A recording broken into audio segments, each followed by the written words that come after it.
Достар, сәлем барлықтарыңызға. Бүгін сіздермен бірге дәмі тіл үйіретін, адам ағзасына өте пайдалы, витаминге толы, ең бастысы іш қатуын болдырмайтын салаттың рецептісін ұсынайын деп жатырмын. Құрамына керекті заттар: 2 дана қайнатылған қызылша, және де қайнатылған брокколи, тұз, горох және де қаймақ қажет болады. Бұл жерде мен брокколиді қайнатып алған болатынмын.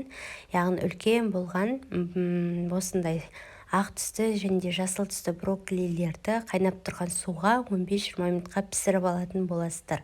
Мен де солай пісіріп алдым. Енді оны майда бөліктерге бөліп алатын боламыз. Туралған брокколиді ыдысымызға салып алатын боламыз.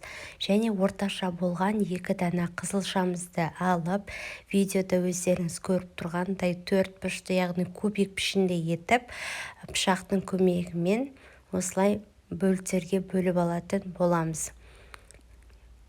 Және дайын болған қызылшамызды ыдысымызға саламыз. Дәмін келтіру үшін осындай горох қолданған болатынмын, яғни 3 ас қасық бізге жеткілікті. Және бұл жерде біз майонез қоспаймыз.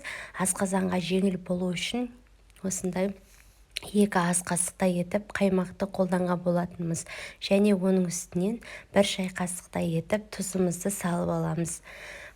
Содан соң барып қасықтың көмегімен жақсылап тұрып, барлығын араластырып алатын боламыз, яғни бір-біріне жақсылап сіңуі үшін. Міне біздің салатымыз дайын болды. Дайын болған салатымызды ыдысымызға салып алатын боламыз.